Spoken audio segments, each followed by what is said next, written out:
O Bitcoin, ele chega com uma promessa de liberdade financeira total, né? Mas o que acontece quando essa promessa toda bate de frente com o poder real, o poder do Estado? É exatamente esse choque de titãs que a gente vai analisar hoje. E a pergunta que está no centro de tudo é essa aqui. Será que o dinheiro pode de fato ser livre? Uma moeda sem fronteiras, sem controle de ninguém. Será que isso é sequer possível? É essa a investigação de hoje. E aqui está a promessa, né? A visão quase utópica que atrai tanta, mas tanta gente. A ideia de uma moeda que é puramente digital, que não pertence a nenhum país e que em tese pode ser usada em qualquer lugar por qualquer pessoa. Para a gente desvendar essa questão, vamos seguir uma jornada. A gente começa com o sonho da liberdade financeira e logo depois vamos testar os limites desse sonho na vida real.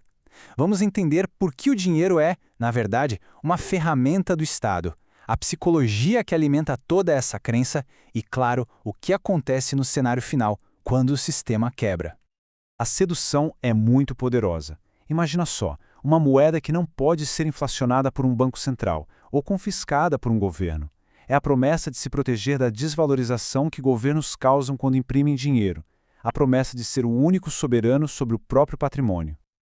Ok, vamos mergulhar nisso aqui, porque é exatamente neste ponto que o sonho começa a enfrentar a sua primeira grande rachadura. A ideia de que o valor e o status de uma pessoa podem ser simplesmente transferidos para qualquer lugar do mundo, bom, não é tão simples assim. Vamos pensar num diploma de médico. Aqui no Brasil, ele representa um poder que o Estado confere, um status.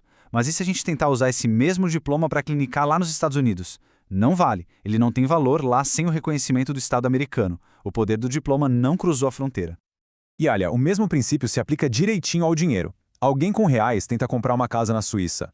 Em muitos casos, isso simplesmente não é permitido para estrangeiros. O poder daquele dinheiro para por ali, limitado pelas regras soberanas daquele país. Então, o ponto crucial é este. Riqueza abstrata não significa nada sem um poder soberano local para reconhecer e validar essa riqueza. Dinheiro, títulos, status, tudo depende de um sistema que aceite essas coisas. E isso leva a gente para um ponto ainda mais profundo, a própria natureza do dinheiro. Aquela definição que a gente aprende na escola, talvez ela não conte a história toda, sabe? Essa aqui é a definição clássica. A ideia de que o dinheiro surgiu para facilitar o comércio entre as pessoas. Parece bem lógico, né?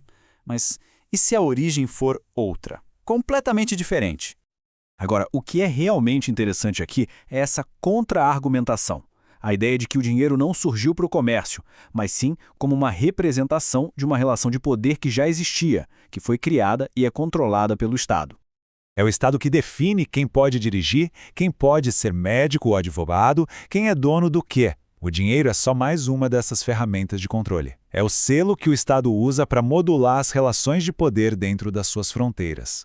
Isso nos leva a uma questão crítica. Se o Bitcoin é tão independente, por que ele não pode simplesmente coexistir com o dinheiro do Estado? A resposta, no fim das contas, está na natureza do poder. Veja o caso de El Salvador, por exemplo, que adotou o Bitcoin como moeda legal. Na teoria, isso daria mais liberdade financeira. Só que, na prática, o Estado não pode abrir mão de uma de suas ferramentas mais essenciais, o controle da política monetária. Um Estado não consegue ser soberano se não controla a moeda dentro do seu próprio território. E a verdade é que nenhuma moeda abstrata tem como competir com o arsenal de um Estado. Governos podem taxar, regular, proibir, e no final do dia, eles têm o monopólio da violência legítima para fazer cumprir as suas regras. Então, qual é a utilidade real que sobra para essa moeda?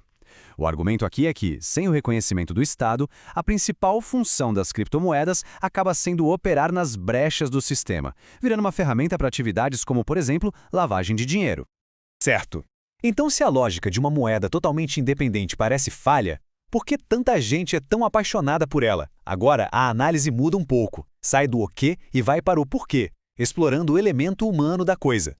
E aqui, a análise faz um paralelo bem fascinante. A mentalidade por trás do fanatismo pelo Bitcoin pode, na verdade, compartilhar uma raiz psicológica com outros tipos de movimentos, sejam eles políticos ou até mesmo religiosos. O fio condutor parece ser um sentimento de desamparo. Pessoas que se sentem abandonadas pelo sistema ficam mais vulneráveis a narrativas que prometem salvação, poder e uma fuga da realidade. Isso pode vir pela religião, pela política ou pela promessa de riqueza instantânea. E isso nos traz à realidade final, e talvez a mais dura. O que acontece com a riqueza digital abstrata quando o Estado, a entidade que garante a ordem, entra em colapso? A analogia é bem visceral. Se um grupo armado bate na porta de alguém, o que vale mais? Uma senha de Bitcoin guardada na cabeça ou a capacidade de se defender? Nesse cenário, a riqueza digital se torna completamente inútil. A única moeda que importa é a força bruta. E isso reforça o ponto final. O comércio, que é facilitado pelo dinheiro, é um luxo. Um luxo que só existe numa sociedade ordenada. Quando essa ordem desaparece, o que resta é a lei do mais forte. E a gente termina com essa reflexão. Num mundo onde as promessas digitais e os sistemas financeiros podem simplesmente evaporar, o que realmente constitui valor? Qual é a moeda final quando todo o resto falha? Fica aí a pergunta para a gente pensar.